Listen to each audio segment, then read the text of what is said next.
Hey guys, welcome to the MaxWryte Gaming Podcast. It's episode 3, and it's good to have you guys back. Here with me today is Dom, Mide, and ZTRX. You guys say Hey hi? everybody. Yeah. So, Hello. And yeah. more likely to call me Z. Z, yeah. So last episode we talked about the Summer Games Fest, and I think talked about the Ubisoft, Capcom, and the Xbox showcases. It was great. I feel like we had surprises, and some were just mid. But yeah, in today's episode we'll be talking about yeah. But in today's episode we'll be talking about the PC releases of 2023, Buggy PC releases to be precise. Like 2023 has been a very strange year, in the sense that we have PC companies like Nvidia and AMD just disappointing their fan base with their releases. The prices of things in general are just becoming more and more expensive, and it feels as if like every new product that is released on the gaming market for PC players is more or less like a premium price. For example, the RTX 4070 and the RTX 4060 were released at both $600 and $500 respectively.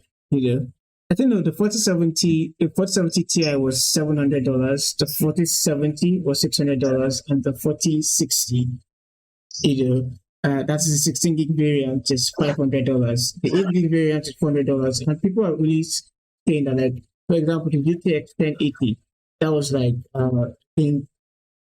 that should be 6 years ago, 7 years ago.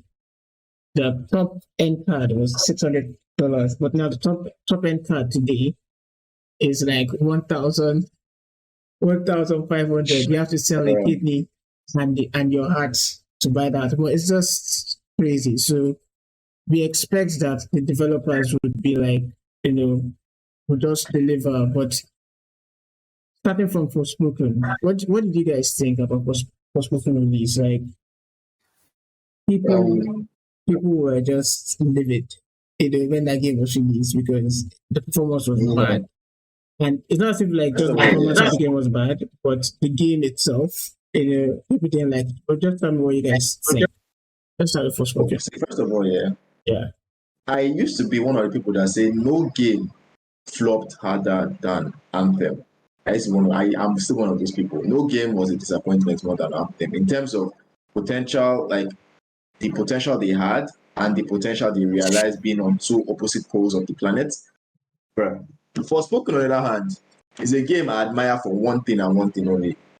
They are a game that flopped so hard, they flopped into non-existence. Like, everybody forgot that. It's a game that nobody, like, the community did not even rage for too long about the game being terrible. Like, it just forgotten, like, done. It's one of those games where you see one morning and you're like, this game was hype back then. Let me even play it and see what it's about. So you play it, you finish it, you're not even going to 100%, so you just delete the game and say, okay, that was that. It was an experience, and God bless. Dom, what do you think? What did you think about Forspoken? Forspoken was boring as hell, man. As in, I don't even know what to say. Like, when I first saw the trailer, normally I was like, this is not bad. Although the thing that actually killed Forspoken itself was the trailer. Because I remember when the trailer came out and it was everywhere. Everybody knows that meme of like, I'm a girl and this is freaking happening. Like, the way the trailer was, it was just very like cringy and like just had some messed up writing. And once you watch that trailer, you already know what's to come. That was one. Number two, it was a Square Enix game. I don't know. I don't know what to say. It was Square Enix. They've not really had a good run lately. Maybe Final Fantasy. No. See, the thing about Square Enix is, and I think we said this before, is that if Square Enix does a game well, it is done very well. Oh, they didn't do that game well. That's all I was just saying. Avengers, they didn't do Avengers well either. I don't know. That's all I was just saying. Avengers was just sad. Star Wars was fine, but like which Star Guardians of the Galaxy was fine, but like the rest of the other games so far have just been mid. That's all I would just say. Yeah. And when the game came out, I was like, Are you? minus Final Fantasy, Thank you. minus Final Minus Fantasy. Final Fantasy 16, please. Let's not go there. Final Fantasy Jesus Christ, 16. man. We'll talk about that later. But yeah, Some people have dreams about Tifa every night. I don't know. So like, It's good. It's good. yeah. Final Fantasy yeah, I'm 7 not saying remake it. too. Final Oh my Fantasy 7 God, we're remake talking too about was okay. Forspoken. We're talking about Forspoken. Well, okay. We're talking about Forspoken. Let's take it to Forspoken. Yeah. Yeah. So like The when I game saw, even have that many bugs when it released, because honestly, I did not pay attention to that game post No, it trailers. didn't. No, it was good. Forspoken, No, yeah, like it did. It did on are you PC. talking about Forspoken? Yeah, Forspoken. Yeah. Forspoken on PC was. I don't know about consoles, but on PC, that's why the topic of the Buggy PC series on PC Forspoken was a disaster. Like, What? for example, 8 gig, the PC requirements. They normally release like recommended specs, minimum specs. Yeah. The recommended spec was that you needed like a 16 Really high. gigabytes. That's one thing I Yeah. remember.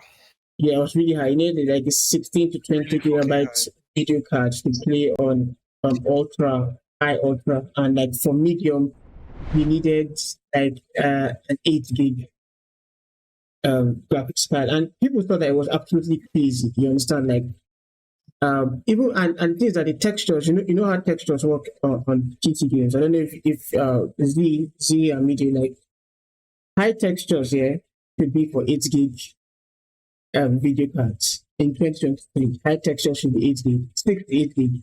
But the medium textures, It's not easy.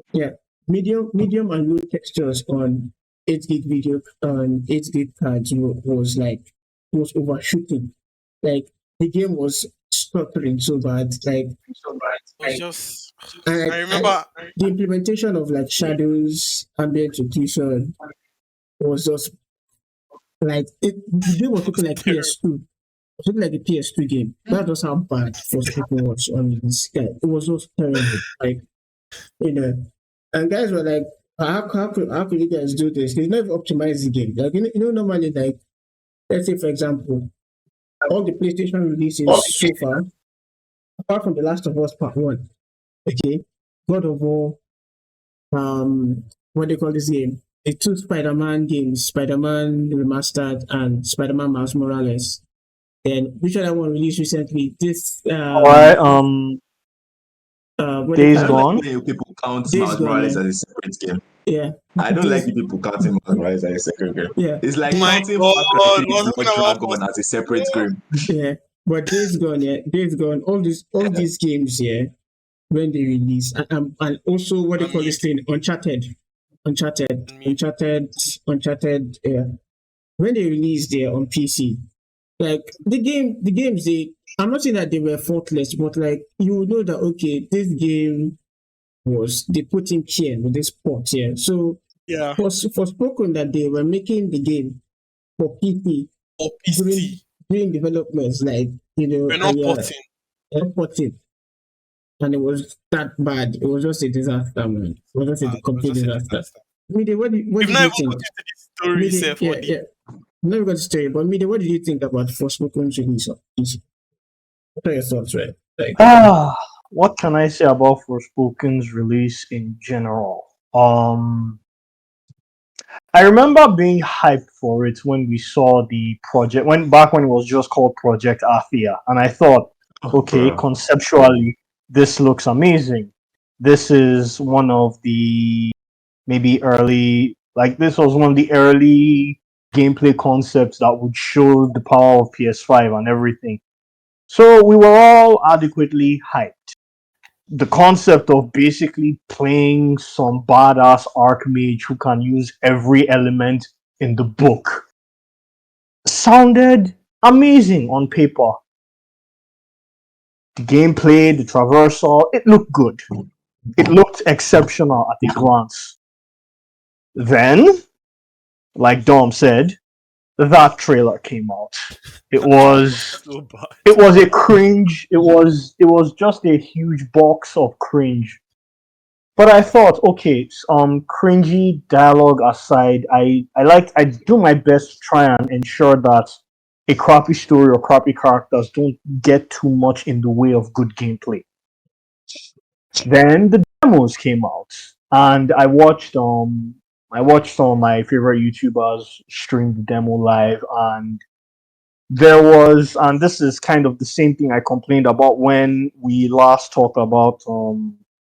talked about the Assassin's Creed demo, that something about this is good, but there's a level of jank that just, sullies your whatever positive impression you have. So I just chalked it up to, okay, this is just a demo. This isn't subject to final judgment, right? Then something else came along and influenced all positivity that this game could have garnered. My little brother lives somewhere in Ireland, and he, sometime around the end of last year, he got himself a PS5. And he too, just like me, was hyped for Forspoken. He didn't really care about stories, and he doesn't really get affected by cringe as much as most people. He generally just doesn't care as long as the overall enjoyment is there.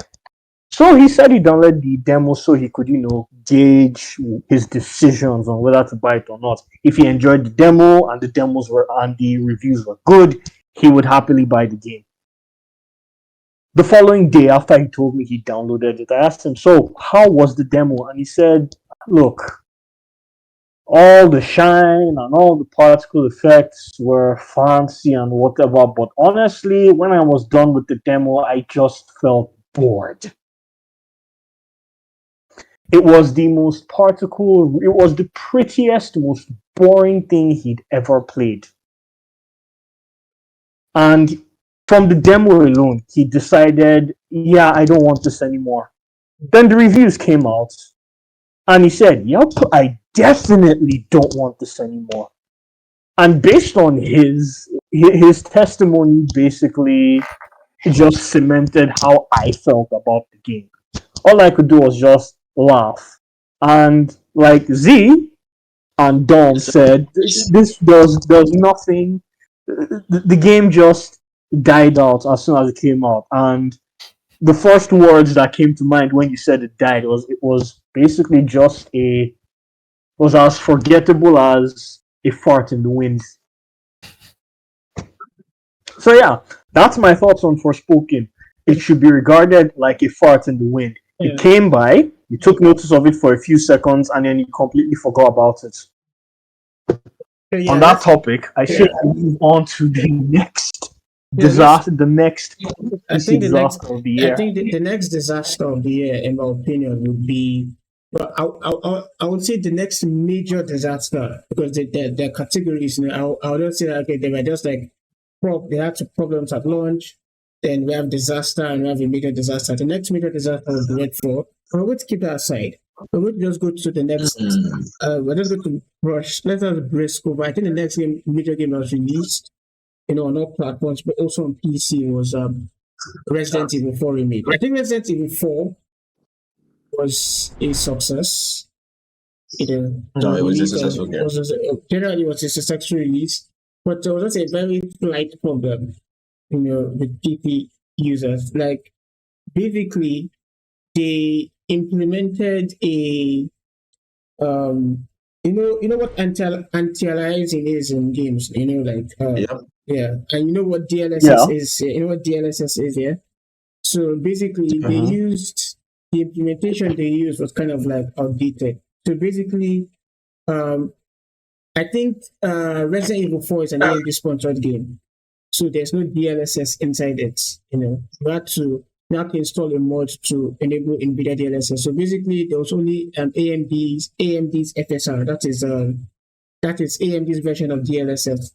So basically, if you used FSR, you understand, like the grass would look like this sparkle glitter stuff that all the children like to rub on themselves, or like you're looking at stones in the sea, and like you see all those glitter and sparkle stuff coming up here. It kind of like completely messed up the look of the game. And there was also one more problem: high textures. You could not use high textures again. I don't understand what's wrong with Japanese device. You cannot use high textures again if it did not have at least 12 gigs of video memory. Because 12 gigs of video memory, 12 to 16 gigs of video memory is like a luxury in today's PC market. Like, not everybody has 12. If you have 8 gigs of video memory, you are seen like as like, okay, yeah, big boy in books, yeah. But in 2023, 8 gig is like 8 gigs of VRAM is like it's kind of useless. It's really small. So basically, until they had to patch the game, and like they had to patch the game like eventually, yes. If you played on high or ultra textures with anything less than 12 gigs of VRAM, the game would crash. The game would keep on crashing. But they patched it immediately and people just overlooked it and forgot about it. So that was also Resident Evil. So I'm not going to dwell too much on that. Let's move over to the next piece. And I think this one was a major disaster. Redfall. Redfall Redfall. a game Redfall. nobody wanted to happen. See, Redfall was so bad that it's not beautiful. Like Redfall was so bad, not just only in the gameplay department. You understand?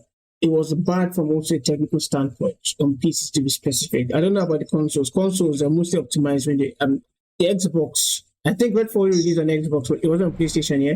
Tom. It was an Xbox exclusive, yeah? Redfall. Yeah, it was an Xbox exclusive. Yeah. So on the Xbox, I wouldn't say really had much problems because you're only building for one. I never even played the game. Yeah. But on PC, Jesus, like guys, I said for Smoking looked like a PS2 game, yeah. Redfall, for some people were like the graphics was terrible.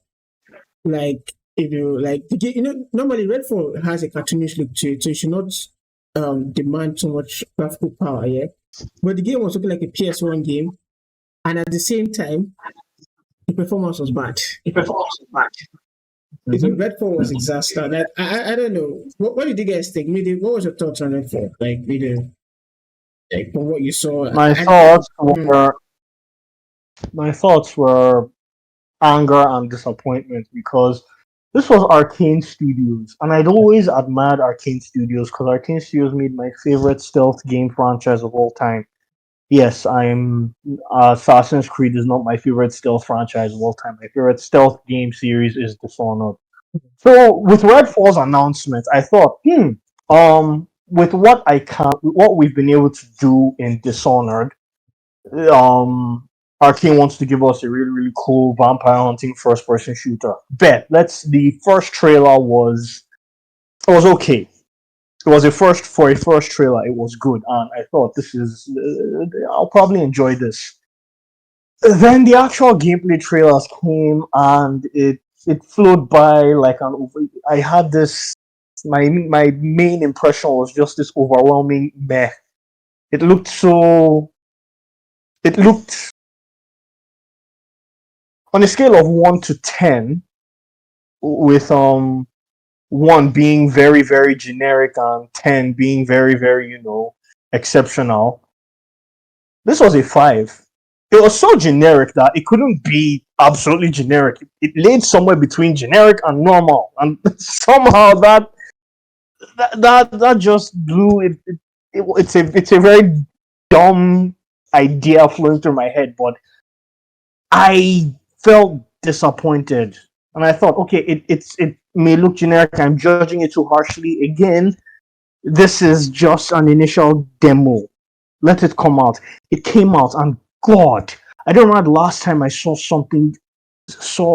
brain dead AI. Normally, we're not allowed to throw around the word retarded anymore, right? This is the most retarded AI I've seen in years. Yeah.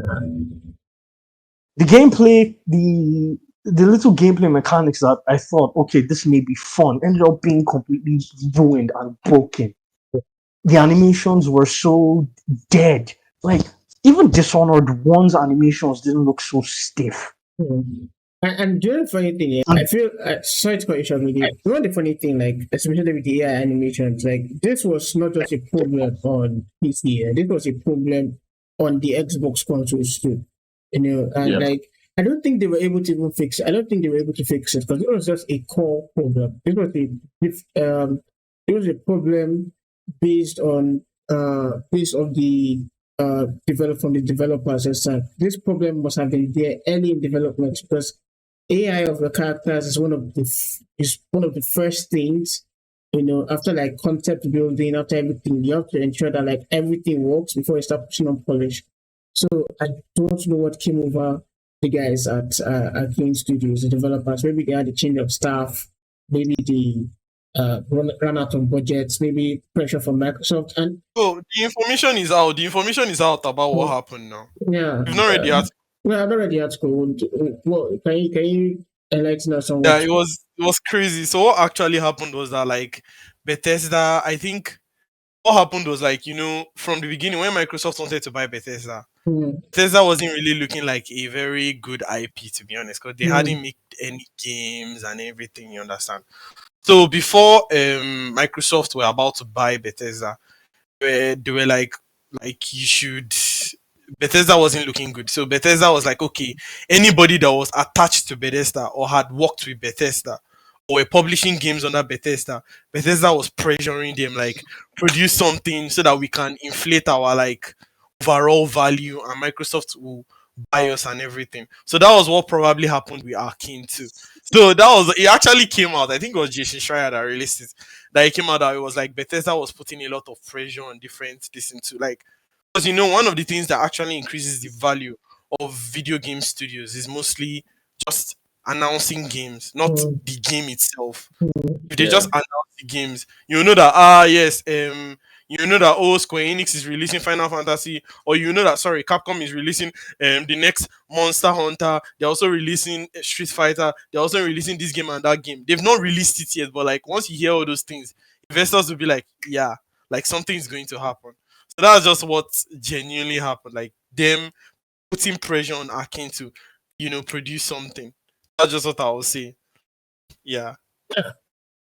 basically, like I just feel like these developers need, and these gaming companies and developers they need to, well, I just say, be more transparent with what they're doing because I feel like it's going to backfire. Also, like I don't know. I still also put a blame on the consumers, us guys that keep on pre-ordering, guys that keep on buying their products, even though these guys keep on disappointing us. Because I think we're the ones just enabling their behavior. Because all these projections that they have. Okay, let's say for example now the guys at management, they say, okay, we have this number of pre-orders. Let us push out the game, so that we can just get a little more numbers and we've gotten the return on our investment. And we don't give a shit. And before it wasn't like this. You had to package your games, make them fully ready. And once you release it into the wild, if your game was shit, you're not going to sell. If your game was good, we're going to sell. So basically, we just need to just stop this. But yeah, so let's move on. I think we actually missed. I just feel like Yeah. Okay, see, no, I'm just saying like first of all, I just feel like pre-order culture should be stopped and cancelled like entirely. But that's just a conversation for another day because if we go into that one, now we'll be here for another 1 hour. But in essence, and everybody, you said everything that needs to be said about Redfall. To be honest, like personally, myself, I wasn't waiting for. My hopes weren't high for Redfall because it wasn't the kind of game that I personally would just see and pick up and play. But it looked interesting. It looked very interesting, to be honest. Yeah.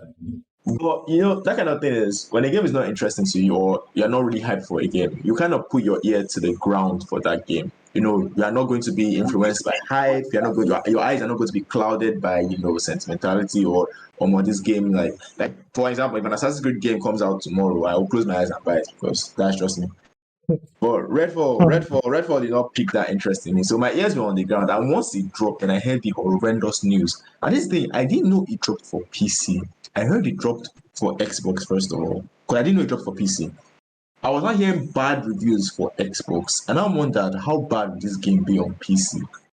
Not until I played it, and it felt like the game was just not playable to me. It felt like somebody started the game, they lost the file somewhere, they found it like 2 to 3 days before release, and we're like, it's 30% complete. That's good enough. Yeah. No, honestly, like Redfall was sorry to cut you short here. no And I problem. think one more thing that you just reminded me of when you're talking about Xbox and PC. Redfall was locked 30 FPS on Xbox. Thank you. Series S and X. But let's not lie, Series S, that kind Series of S and behavior. X. Yeah, but that behavior has been replicated not just with Xbox games, but even with PlayStation games. These consoles, that's why I have personal beef with consoles, because you see them packaging these things 4K, low latency, up to 120 FPS, up to this thing, but then you play the game and developers permanently lock these games on 60 and on 30. Why? I don't know. Maybe it just performs that way, or they're not trying to risk, people's hardware going boom, because it's not like you can easily replace and swap out parts for a console. But still, it's like we're in 2023. We have 4K 300 hertz TVs. We have low latency cables, HDMIs that work faster than some high-end Type Cs. So what is really stopping you from dropping a game that will push that benchmark? You get me? While Redfall was locked at 30, to me, like I said, maybe they forgot. Maybe during development, they were putting it on 30 and they just forgot about it, because maybe they were looking at something else while maybe the person that was cooking and probably looking on exactly Redfall, what happened. Definitely. No, I they feel just forgot like about it. I feel you see one thing about this current gen. I won't say next gen anyway, because I'll call them current gen. The last gen, that's PS4 and PS1, Xbox One. They will soon be phased out completely. Maybe by 2025, thereabouts, you wouldn't be hearing about them again. So I call PS5 and Xbox Series X and S is current gen. The one thing about this current gen console here, I feel like they were overhyped in terms of their capability. Yeah. There are rumors going around that PS4 Pro, there'll be a PS5 Pro that will soon be released, maybe 2025, 2024. I don't know when they release it, but the current gen consoles are not as strong as we think they are, and more so that the developers are in a dilemma. Could we make our game to be as visually appealing as possible to make our current gen what we say that next gen was going to achieve? Are we going to achieve it all? Could we make our game to be as smooth, as quick as possible? But the only thing is that if you make your games for 60 FPS, there are some concessions you have to make, because you don't have enough, let's say, graphical headroom on this console. They're not as powerful as this. For crying out loud, they are $500. Like I think people heard the news now. Like Sony, I don't know about Xbox, but Sony is losing more money. You understand, on cost of production than the sales that they are getting. So the way they're going to recoup that money is based off the exclusives and the games and this PS Plus, all those services that they're doing. That's how they're recouping the money.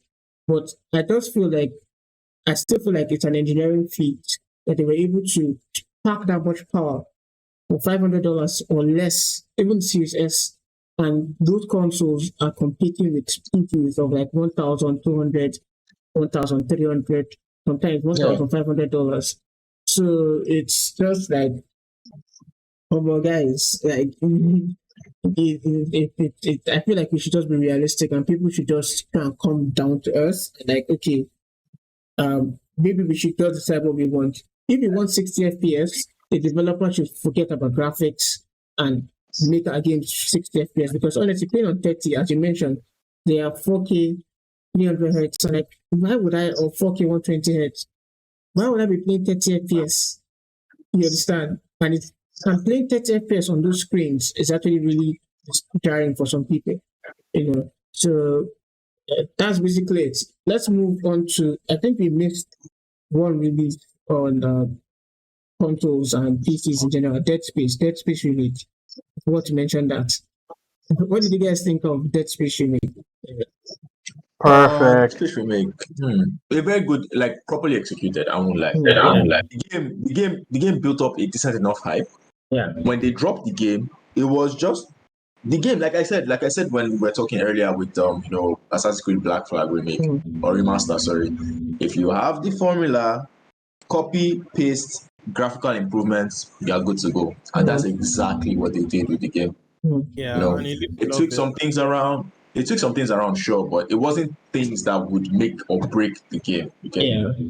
Combat felt very fluid. Combat felt very fluid. I mean, I'm a very big Dead Space fan. I traumatized myself with the game at a very early age, so I know when I say like, what I would say is that the game was lacking that fear factor for me, and this is one of the things that I know that a lot of people in the game community share the same sentiment with, because that fear factor wasn't there. I felt like maybe because it was partly because maybe the game wasn't scary enough because the lighting was kind of bright and all of that. But it felt like because I'd grown older and life has shown me shaggy, so I'm not really scared by that many things anymore. Yeah, it's definitely So that's just it. it's definitely because we've gotten older, bro.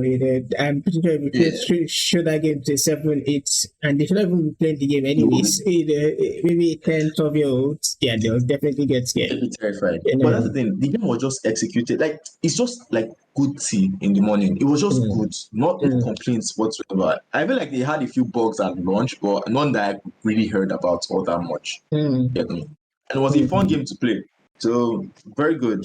Like, I would give that game an 8/10 for like a release this year. Yeah. All right. On to the next game. I think the next major release, apart from the remake and everything else, was Wolong.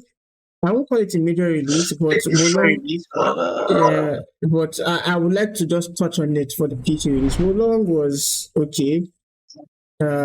Yes, there were. The only funny thing, like, I feel like I think one thing PC players should just accept is that in the world we're in today, man, anything that's released on PC will have bugs because of the vast amount of PCs. No, consoles, you're only making for one system, but for PCs, you are making for like, at least graphic processing units. 800 different permutations of system combinations. Like, it's crazy. So there will always be problems, but I just feel like Mulong was just there. It wasn't bad. It wasn't good. It was just, it had issues, but it was just there. I think the next one was Star Wars. Jedi Survivor. Jedi Survivor. Now, Jedi Survivor. I'm going to give the room to you guys, but first I'll preface. It had issues with performance both on the PS5, the Xbox Series X and S, and PC. But guys, tell me what you guys thought about that release before I expand on that. Tell me what you guys thought about the Jedi Survivor release. It had a bad release, my brother. It had a bad release. Yeah. I can't even lie to you. Some people found the game unplayable. Graphic bugs, graphic glitches, all those kind of things. And it really made me ask the question, is that like, why exactly? Because it's like, did they not have the time to work on this? Were they being hounded by the, shareholders and producers? Was everything, was the company just against them? Was the studio being like, was somebody bringing down the studio's neck? Because that's just, lots of questions came about, because I feel like maybe because we've come so far with technology that there's a lot of things for studios to take into consideration when making a game now. A lot more hardware, a lot more benchmarks to meet, so there are always going to be bugs. And it feels like you said, we come to accept it that most people won't even buy the game on first launch. They would wait till the first patch comes out. Get me? Even with Elden Ring had the bugs when it dropped, and first patch came out and everybody was happy about it. Next thing, the game was fluid and good. Same thing with Star Wars Jedi Survivor. Very, very good game, actually. Showing candidates for me for Game of the Year, to be honest. But its release, man, It was terrible. It was terrible. What were your thoughts on its release, though? Yeah, I would say the release was actually really smooth. Not like smooth, but like it had like bugs and everything. But when people started playing the game and everything, it started to get much smoother and better. I think overall, I think they were just, to be honest, I just feel the gaming scene and the gaming scene right now, releasing games right now, there are so many different factors that cause these situations to happen. Like you could say, for example, now we're just coming out of a pandemic. That's what you say, number one.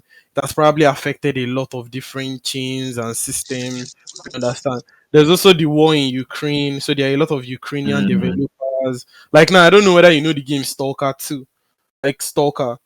Like Yeah, I've that's if you heard know of Stalker. Stalker. I've Yeah, heard of like Stalker, yeah. yeah. the game now, for example, it's having issues because the developers and some of them are Ukrainian, like it's just so many mounting issues. And on top of that, so at the same time, there's also the issue of like nobody wants to be the next cyberpunk. So, everybody's just being, very, very serious with their games and everything. I just feel overall like PC, you were right. PC has gone to a point, like when it comes to hardware and everything, that like, releasing a game on PC now, like requires a lot more, cleaning up than before, like back Mm, then. Like back then, mm, I can bet it like porting to PC was not really something that would give you a headache as a developer.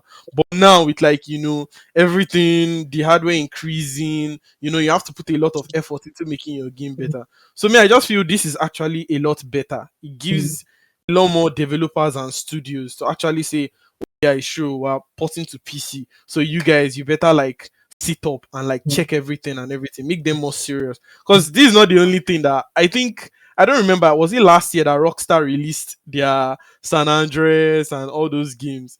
Then Yeah, they came that one was their a remasters and it was shit too. see, see, As Dude, it in, it was so bad. was so Someone. bad.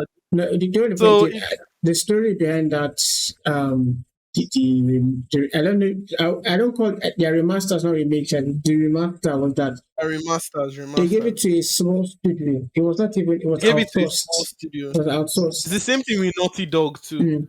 I don't know Naughty if I Dog think, also yeah, did the same thing with Last yeah. of Us One. The only funny thing, that's, no, The Last of Us 1, yeah, Naughty Dog, for PC porting, for PC porting to console, you have to outsource, no matter what. You understand? Yeah. But for the remaster of GTA, the legacy GTA titles were originally made for consoles and PC. So Yeah. Rockstar themselves and Take Two could have What they just handled needed it, to do was just repolish it. polish it, Make it but look a lot better. they had to outsource it to a small. I think the company was at the company. I forgot the name of the company, but I'll put the name Was one on post it. very I don't think company like this. they had like 40 staff or so, like like in the Yeah. US there, it was very small. But like you don't look at those Yeah, people it's and you're the like, vetting process too. can these people? Yeah, just by looking at them, can these people actually deliver? And they didn't deliver, unfortunately. Although with time they fixed the bugs and stuff like that. But honestly, like these companies need to get to stay on their toes when they're Yeah. putting it. So, what were your thoughts on Star Wars Jedi Survivor, the release and stuff like that?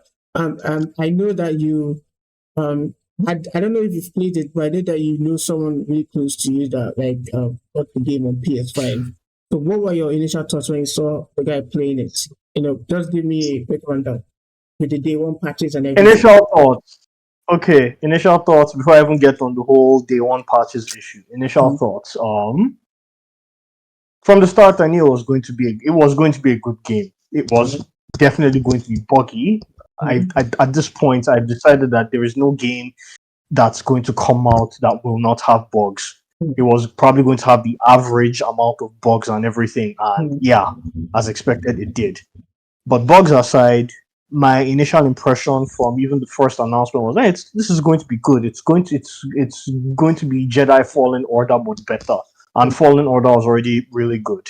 And I have a neighbor, close friend, who owns a PS5, probably the only PS5 in our neighborhood and everything. Okay, one of two PS5s in our neighborhood. And because I'm one of the few people with actual fast internet at home, this person relies on me to help him download games from PS Plus or update whatever game he wants updated. So he told me the day he was buying the Jedi Survival, and I was like, "Hey, good for you! That's your most anticipated game of this year. Congrats!" And I was like, "Yeah, this is going to be fun." Only for him to later call me the following afternoon, like, "Hey, dude, I need your help." I said, "What?" He said, "I need you to update the Fallen Order," and I was confused that can't you just play it normally? Because normally any game he buys, he just plays without really caring about the updates. Small problem was he needed to be, I think he needed to be online to even start the game. That was a first weird red flag. And I said, okay, so I'm guessing you need to do the updates. What's the size? It was a whopping 149 gig for a day one update. 149. What in God's name are you putting in? Yeah. I just took a breath and said, fine, bring the console, but you're not seeing that console for the next 2 days. And so I left it in the house, turned it on, started the update, went to work, came back, it wasn't done.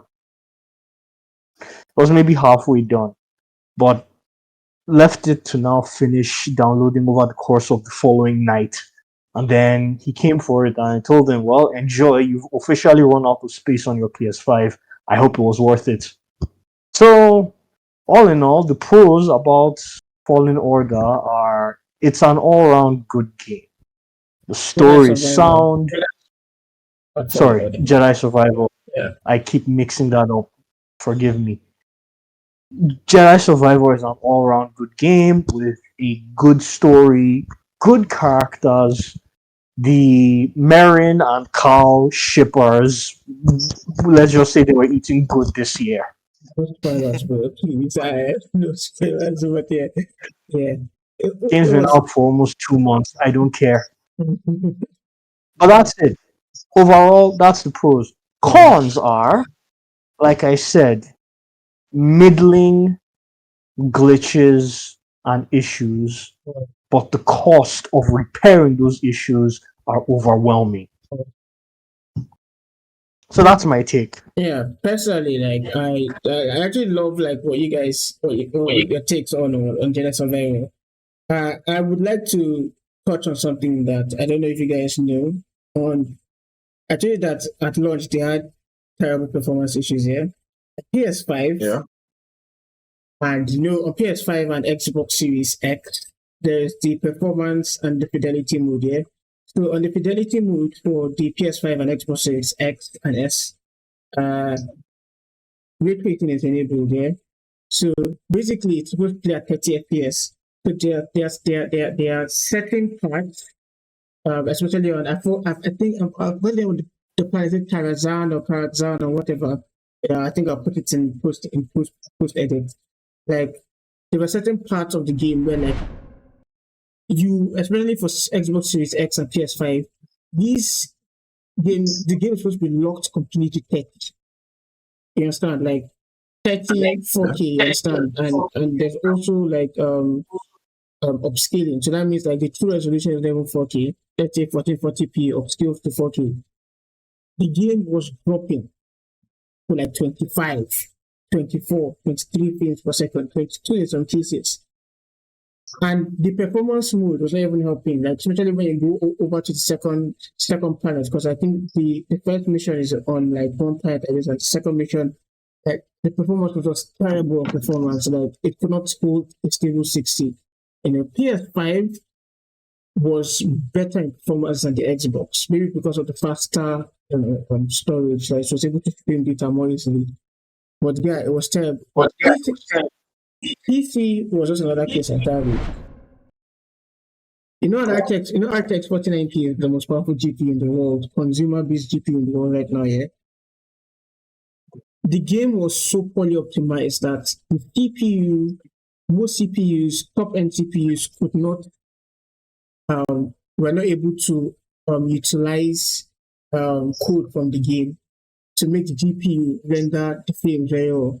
So basically, at an RTX 4090 max settings was running this thing at, let's say, 90 frames, 80 frames, 100 frames, and it's supposed to be way more than that. You understand? Not even a 4K, it's a 1080p, and the processors were like use up like 70 to 100%. It was just bad. The game was a stutter fest. Yes, but right now, I think they patched the game and it's way better than it was at launch. But still, like that's just another pick in the terrible PC launch list. Star Wars Jedi Survivor was terrible, man. So on to the next game, The Last of Us. What? Ah, yes, The Last of Us. Part 1 remake for PC. I think the remake was released last year, for the PS5 or 2 years ago. I can't even remember. I think that was perfect. Like everybody was expecting this remake. Most of that the series, the HBO series this year was quite a success. So I feel like, I feel like they wanted to ride on the success of that and just rush the game out. But honestly, Midday, please tell me what you thought. Like about the about the Last of Us Part 1 launch on PC this year. Before I even get, pardon a slight tangent, but still talking about Last of Us, before I get into the whole PC thing, Yeah. I must say, the whole announcement of a Last of Us remake greatly annoyed me. The remake was relatively unnecessary, and okay, what's the difference? What's the difference, even visually, between The Last of Us that came out a decade ago and The Last of Us that was I was referring to The Last of Us that came out on PC, that came out back in 2012, and The Last of Us that came out that was re-released for I think PS4, the PS4 upgraded version, and then the PS5 upgraded version. Yeah, not much. Yes. So the recent remake or remaster, it's even so confusing because they all still feel so similar. It was highly unnecessary. And then, honestly, seeing how bad it was, how much of a horrible graphical mess it was on PC, actually made me laugh. Like, I couldn't feel angry. I didn't feel any negative emotion. I was just laughing. I felt like everyone who had a hand in making this deserves whatever backlash, any form of psychological or emotional suffering that would come from the negative reception and the backlash. They all deserved it. It looked so. It was. My God, it was bad. It's almost like the universe itself was punishing them for doing something so blatantly unnecessary. So it even the first thing that comes to mind is if someone asks, okay, if someone who hasn't seen how bad it is, just ask them, hey, do you remember how the original looked? Yeah. Okay. Imagine someone tried to make Joel's hair using strips of clay. In fact, imagine if all the hair in the game was made of clay. That's what the game looks like. And going off of that, you can imagine what the rest of the assets look like. Complete and total garbage. If not for Redfall's absolute shit show of a release, I would have said The Last of Us remake for PC was one of the worst AAA titles to come out on PC. Yeah, honestly, like the Last of Us Part 1 remake on PC was shit, complete disaster, man. Like, oh my God. I was talking about Jedi Survivor on launch day, how terrible it was on PC. Like, processors could not even utilize the code in the game to make it run well. The Last of Us Part 1 on PC was just so bad. People, I think, initially, if you check the initial Steam reviews, people were review bombing the game, and deservedly so. You understand? They were like the name of the studio that ported it for PC from PS5 to PC was called Iron Galaxy. Iron Galaxy did Uncharted, the Uncharted Legacy of Thieves collection, you know. And I think they had little issues with the ports. They also Horizon Zero Dawn 2, when it initially released on PC. I think that was the first game they ported from the PlayStation universe to PC. The Horizon Zero Dawn launch was kind of shaky in the start, and people were asking why did PlayStation allow Iron Galaxy port this game instead of Nix's? So Nix's studio, they were the ones that did the two Spider-Man ports, and it was perfect. Like there was no problem on launch. So they were like, why would they allow Iron Galaxy to do this? But honestly, like, you know how bad, you mentioned like imagine somebody's handmade from clay. The game was so bad the RTX 4080s, RTX 4090s, I think RTX 4070 had come out around that time. I'm not sure, but it was around that period. Yeah. Guy, the game was so bad that like you could not go 1 hour into the game without cracking. Yep. That's how bad Last of Us Part 1. Like it because of Redfall, yeah. I feel like this would have been the worst PT port of the worst release for PC and the worst release on PC. This would have taken number 1 spot. But guys, it wasn't really cracking here. The game was stuttering, and the game was using so much CPU. You understand? And do you know there's a big problem with games that use too much CPU? If a game is using too much CPU, it cannot utilize a GPU. So let's say if you spent $1,600 on a 4090, it's a waste. If the game is pulling too much from the CPU, it's a problem with The Last of Us Part 1. CPU usage was horrendous. And the worst part of it was that for the first time, I actually installed it on my laptop at the time. It took the game 1 hour. I'm not joking when I'm saying this. It took the game 1 hour for the game to build shaders in the menu before I could launch the game. The shader story. Shader compilation. It took 1 hour. I'm not joking. Like I think I even have a picture on my phone. I don't know. Maybe I'll display it. But 1 hour. God, it was so. I think bad. I know someone who left his overnight. That's how bad the game was. Like somebody was like, "Okay, I spend my time downloading the game. Yeah, I installed the game. Yeah, and I launched the game for me to play. Now I'm stuck with my fans blowing at 100%, and I'm looking at my screen. Like you understand, just looking at it for the rest of the night. Looking at it for the rest of the night. What's the point? This is what gaming has become. A patient simulator. Like it's just ridiculous, man. Like, Last of Us was terrible. Z and Ulis, I want to hear from you guys. What did you guys think about? I'm pretty sure you guys must have heard like, news or your friends or something so that played on PC. What did you guys think about it? What did I not hear about Last of Us, bro? What did I not hear about Last of Us? To the point where I'm a fan of Last of Us, to the point where I didn't want to watch the show until I played the game, because I hadn't played Last of Us 1 originally. I think at that time my PS3 got spoiled, so I couldn't even get the game, because I know a friend of mine had it and I couldn't get it because my PS3 got spoiled. So it was more of like, okay, fine, the show came out and everyone was talking about the Last of Us 1 remake and everything. I was hyped for the game. I was like, oh, finally, I get to experience this Last of Us with slightly better graphics than the PS3. I'm not going to bake my graphics card any more than necessary just because of a Sony game. You get me? So, game came out, was hyped for it, decided to just go watch a few streams on performance and everything. And I remember when I searched Last of Us, the first thing I got was on Reddit, surprisingly, was top 10 reasons why you shouldn't download Last of Us 1 remake. Number 1, just don't. The end. It was that bad. Somebody showed like clips of how their game was stuttering. Do you know that thing when you're playing a game, yeah, and you just move, and then all of a sudden textures just don't know what they're supposed to do anymore? Yeah, exactly.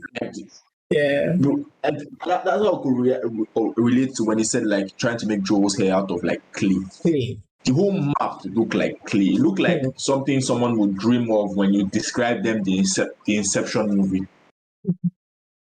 Like that's how bad it was. I was at the loss. I was like, well, that one's out of the window, and maybe when the game is updated properly, I'll download it. Even till now, I'm still skeptical whether it's even properly running. But I know there's a point when if a game isn't really performing well and has tanked so far, the game company would just even not drop an update. They'll just let it fade into oblivion and like just let everybody forget about the game and like pretend it never happened.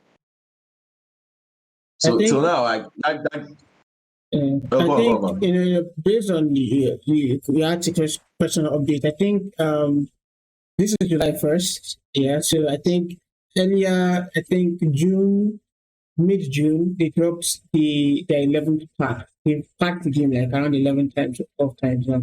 11 times in how many months in the 11 times. So the version number of the game now is the version number of the game right now on PC is version 1.10, 1.11. Jesus They're about. Christ. So because it's kind of like version 1.01, How many 1.02. patches? Yeah, version 1.03, 4, 5, 6, 7, 8, 1, 0, 11. So version 1.11 versus version 1.0, that is the first update. For between that one and now, the game is in a good place. Yes, it's not the best place, but it's in a good place right now. Like it's actually playable. We can actually play through the whole game without having too much fear of crashing. And the CPU usage is not as much as it was at the beginning. The VRAM usage has been curtailed. So because I think initially, when the game released, you needed like 10, 12 gigs of VRAM to play on high, 16 to play on high. It was not terrible. Medium textures sometimes, and with some other settings, you would have to have like 10 gigs of VRAM. So it was also stupid. It was very stupid. People were like, why is it now that I have to spend $2,000 on a PC just to play high settings? It doesn't make sense. Do you get? Yeah. So right now, I think the game is in a good place. Not the best. They are still good to patch the game, but right now we had to wait like how many months? 2 months at least. Let me even check when the last of us was. 2 months and 11 patches later. 2 months and 11 patches here. 2 months and 11 patches later. Part 1 PC release date. Let me even check when they released this thing. I think they released it second. Wait. This is the PlayStation release date. March 28th. That's when it was released on. That's when it was released on PC. So we're in July now. So April, May, June. So that's around 3 months. It's crazy, man. It's crazy. So basically, it's just like reinforcing what you said, Z, about people having to wait till later, before they buy the game. And as you mentioned, this issue of like pre-order culture, pre-ordering. Mm-hmm. If we don't find a way to nip this thing in the bud, consumers need to maybe somebody should do like a outreach or I'm not saying outreach, sensitization or something program to bang it into gamers' heads, And I think that's the problem. I don't think Nigeria as a country, us as a third world country, people can't even afford. Most people can't afford buying a $60 game or $70 game, talk less of pre-ordering it. But over there in first world countries, we're like, oh, you don't even know what to do with your money. Just throw my money at Game Complete and pre-order everything. It doesn't make sense. We need to stop this pre-order thing. If not, these companies are not going to stop releasing bad games and bad poorly optimized games. And that even reminds me of Legend of Zelda, Tears of the Kingdom. I know that yes, it's really for Nintendo, but look at them. Look at those guys. They are just they are outselling. I can't say. Yeah, they are outselling. What I was about Legend of Zelda is that. Oh yeah, so normally, yeah, the reason why we even call Zelda, whenever we're talking about release launch time, I don't put Nintendo games into consideration because, first of all, Nintendo does not release that many games in a year. Now, if they are releasing a main title, yeah, and that's where the issue comes from. If it's a main title, if it's a Mario game, if it's a, you know, Zelda game, it's a Mario Party game, Nintendo will sweat. They will sell their souls. Smash Bros. They will sell their souls to make sure that these games are performing at peak, at like proper peak. But that's the thing. When it comes to other games now, especially other games that are just like being ported over to Nintendo Switch and everything like that, or developed, you can hear tales of thank you. Perfect example, Pokemon. God, the latest Pokemon that came out here was such a thing, and I think this was last year when it dropped, so it doesn't really qualify for the podcast. But that game was so bad. It was riddled. Like that was legit, like the worst Pokemon launch ever. Okay, Since they started the series. It was made only for Nintendo, yeah? Yeah, it was made only for Nintendo. It's a Pokemon game, so it's only made for Nintendo. Okay. That game was bad. That game was so bad on launch. Like it was. I remember one particular meme I had in photo mode where someone was trying to take a picture of a girl, just a regular character there. And the moment he turned the camera onto her, everything in that field of view of the camera glitched out.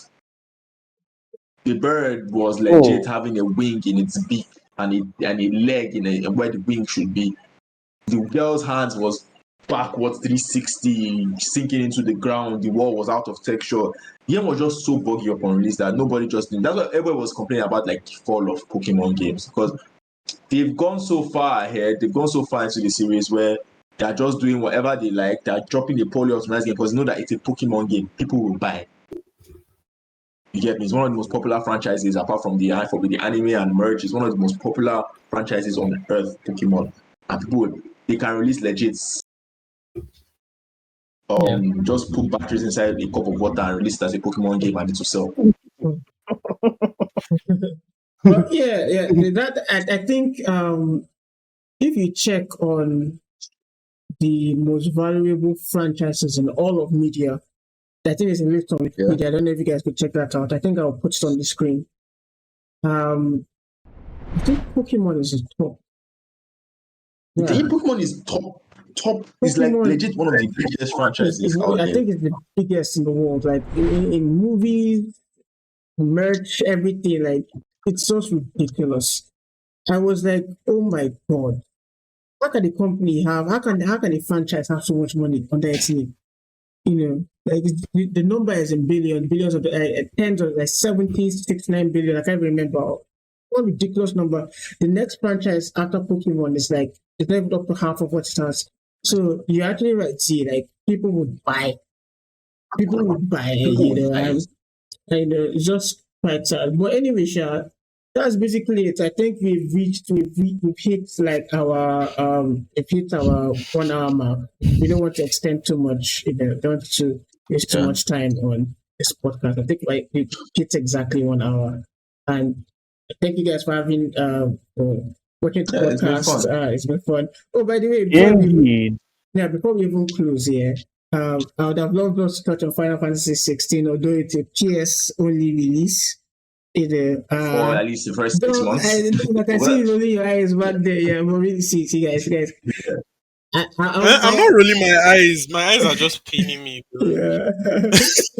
But anyway, sure. I know Dom is an Xbox enthusiast, but still, like guys, performance-wise, I'm not an Xbox enthusiast. I just have an Xbox. That's why I'm not an Xbox enthusiast. All right. Anyway, sure. Bruce, like I even just remembered Starfield. He said Starfield is going to be locked to 30 FPS. Maybe we'll talk about that in next episode. Maybe we'll just say why games. I wanted to mention something about that 30 FPS thing. Yeah. I feel like because I had a question about it, like why are games always locked at 30 FPS, and they were like, for games, by single player games and cinematic games, you don't really need to do much. Yeah, that's what I'm saying. Than 30 FPS. You don't need to go past what the eyes like. Control is a cinematic game, was locked at 30. For PC, you can do whatever you want because it's a PC. But for a console, you don't really need to do that much. You don't really need to stress yourself because it's a cinematic experience. Frames don't really matter when it comes to cinematic single player games. If we're talking about an FPS being locked at 30 FPS now, a first-person shooter, sorry, That's being the locked at 30 problem. FPS, that's a problem.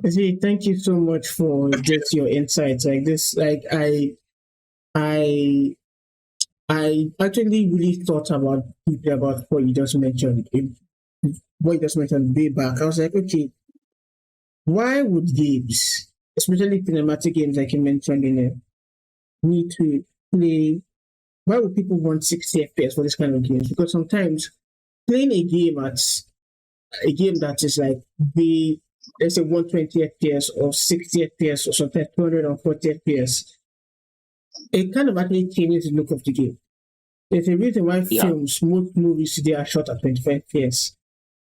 There's a major reason. Like there's motion blur, the effect of motion blur, like your eyes, it's going to take subtract away from the believability of what you're seeing. You understand? So it's not going to be as immersive in some cases.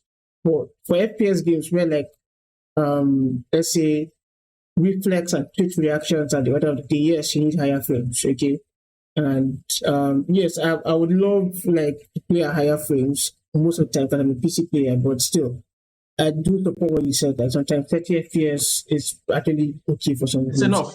Yeah, and even for 49 or 50 FPS, so I think, because and I even think that sorry, Ishoji, and I even think that even for this latest release of Final Fantasy 16, I feel like the developers initially wanted that game to just be 30 FPS.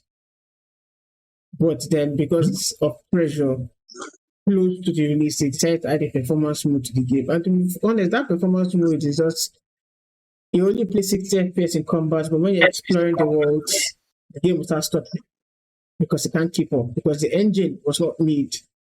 I'm pretty sure the game engine was not made, especially for the PlayStation console, to target 60 FPS.